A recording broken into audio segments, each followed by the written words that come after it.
Welcome once again to Lehto's Law. Here's Steve Lehto. One of the most popular videos I've ever done is when can the police search your car at the roadside? What are the rules regarding that? And one of the reasons it's such a controversial topic is that it can actually vary from state to state. And you might say, wait, Steve, if it's a constitutional issue, how can it vary from state to state? Well, there's the federal constitution, and states have their own constitutions. And some of those states might actually have constitutions that are more protective than other states. So a recent ruling came down, and two people pointed this out to me. Josh and David both sent me a note and said, hey, Steve, check this out. Out of Pennsylvania, the court alters police rules for warrantless vehicle searches. So if a police officer, law enforcement officer, has a search warrant, obviously they can search as they can pursuant to the warrant. You just look at the warrant, see what it says, and they get to do that.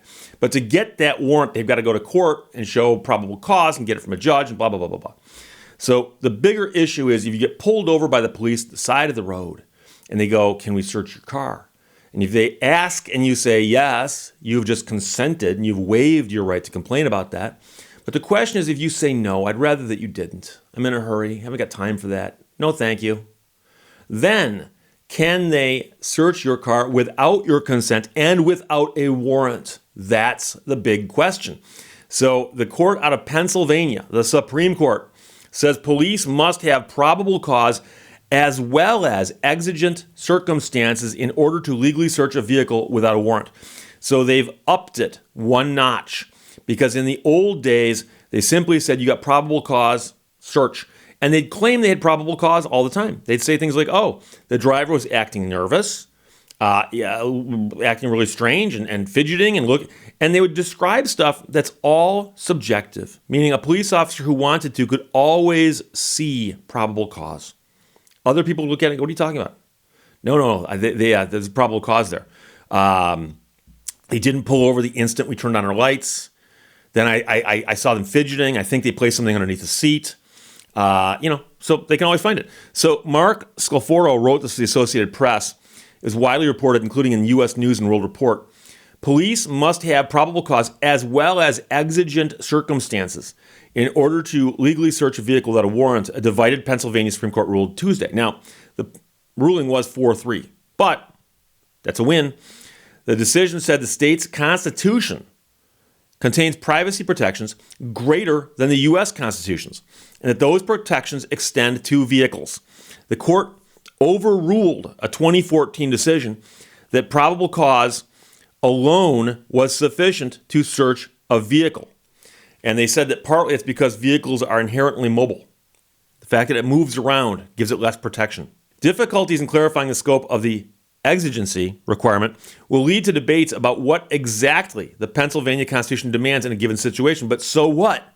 Wrote Justice Christine Donahue, referring to the state's constitutional language on searches.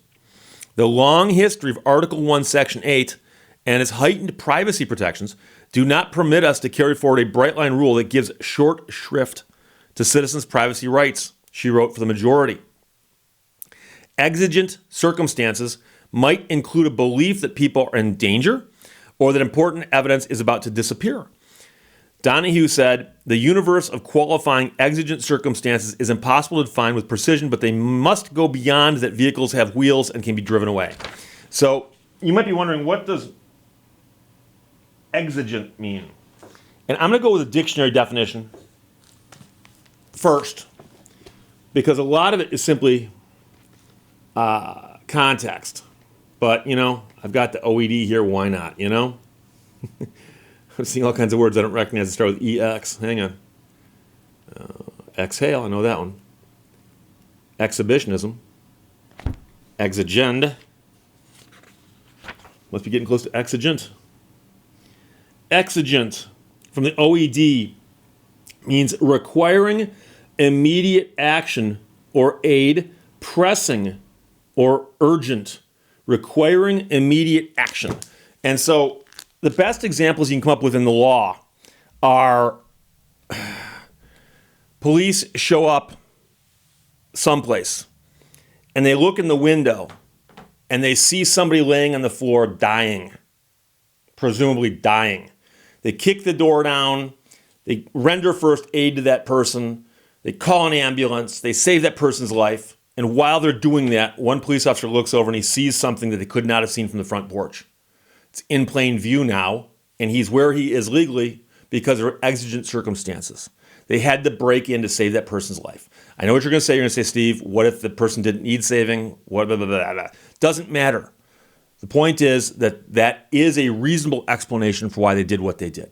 So a car's driving down the road, and the police go, let's pull that car over. Let's say they're speeding. They're speeding. They have a reason to pull them over. They pull the car over to the side of the road. Police walk up. Do you know why I pulled you over? No. You were speeding. Oh, I'm sorry. Can we search your car? I'd rather you didn't. Well, we'd like to search your car. No. Police officer goes, get out, we're searching your car anyways. Now, what's the exigent circumstance, or what's the pressing need? What excuse do they have to search the car? Now, you might say, but Steve, this means that they can never search the car. What's the answer? Well, the answer is that if they actually had reason to believe that there's probable cause, that they can go get a warrant. They could go get a warrant. But the problem is when they go to the judge and say, Your Honor, we want a search warrant to search this car at the side of the road. Why? Well, they were speeding. Judge is going to go, no, you don't get a search warrant for that. What? Are you kidding me? No. But if they pull the car over, and as they walk up, they see a guy in the passenger seat, and he's got a cigarette lighter. He's trying to burn something, and it ain't something you smoke. He's trying to destroy something. Okay, at that point, they can haul him out and make him stop what they're doing because they assume that he's trying to destroy something that he doesn't want the police to see. So the question is, what is the exigent circumstance that makes them have to do the search so quickly they haven't got time to go get a warrant? And that's really the key here. Because to stop the police from doing intrusive searches, the Constitution, both the federal and the state, say that they can get a warrant if they have a reason to get a warrant. And if a judge will buy that, a judge will grant the warrant. And by making them jump through that one big hoop, it's going to eliminate a lot of the searches because the cops are going to realize, oh, if we take this to a judge, the judge never signed a warrant for that. Why'd you pull them over? They were speeding. So again, exigent circumstances might include a belief that people are in danger or that important evidence is about to disappear. Donahue said the universe of qualifying exigent circumstances is impossible to define with precision, but they must go beyond the fact that vehicles have wheels and can be driven away. Greg Rowe with the Pennsylvania District Attorneys Association said the existence of exigent circumstances in warrantless searches will be made on a case-by-case basis. Based on our initial review, we believe this decision will dramatically change the legal interpretation of how warrantless searches of automobiles are conducted in Pennsylvania and could greatly diminish the clarity and predictability in this area of law. In a 2011 search warrant case that did not involve a vehicle, the U.S. Supreme Court listed as exigent circumstances the need to provide emergency aid, hot pursuit of a fleeing suspect, or the prospect of the destruction of evidence. Those are the ones they always talk about. The majority's opinion is joined by 3 of the other 4 Democrats in the court. Both Republican justices and Democratic Justice Kevin Doherty dissented, arguing that they were bound by the 2014 precedent. The court sent the Philadelphia case that prompted the decision back to county court to more fully examine whether exigent circumstances existed. And here's the thing. In this particular case, the defendant had been convicted of possession of heroin with intent to deliver after a 2016 vehicle stop in which drugs were recovered from a locked metal box inside the vehicle he had been driving. And I get asked that question all the time. People say, Steve, if I'm driving along and I got cash on me and the police pull me over, we know they're going to take my cash, say I'm civil asset forfeiture. So what if I made a safe and bolted it into my trunk and put the money inside the safe and spun the dial? Police go, can we search your car? I say, no. They search the car anyways, and they find this thing bolted to the inside of my trunk. They can't get in there without a search warrant, right? Right. They'll go get one. If they can, they'll claim there's some kind of exigent circumstances, and they're going to say that the only reason somebody would have a safe bolted to the inside of their trunk is they're probably committing a crime. That's the argument they're going to make. And oddly, because a lot of people are going to go, that's a dumb argument. Now, courts are going to buy that. Courts are going to say most law-abiding citizens don't bother bolting safes inside their trunks because they don't need to, because why would you need to do that unless you're a criminal? Now, you could make the argument, say, well, I'm doing it to protect myself against law enforcement, civil asset forfeiture. But of course, when they encounter that, they're going to go, that is such an unusual thing. Wait here while we go get a warrant. So they didn't get a warrant in the case of the guy with the locked metal box inside his trunk. And so they're going to send that back down for review. And the trial court's now going to have to look at that and go, okay, they encountered a guy and they encountered this locked metal box in his trunk. Why didn't they get a warrant to open that versus just doing whatever they did? I presume they just busted it open, but don't know. And the lower court could say, well, there were exigent circumstances. I don't know what those might be because I don't know enough of the facts of the case. In this particular story, the entire case is summarized into one sentence. One sentence. In that case, the defendant had been convicted of possession of heroin with intent to deliver after a 2016 vehicle stop in which drugs were recovered from a locked metal box inside the vehicle he had been driving. That's all we know about that case. Were there other people in the vehicle? Was he acting crazy? Had they gotten a tip of something else before they pulled the guy over? Why'd they pull the guy over? We don't know any of that stuff.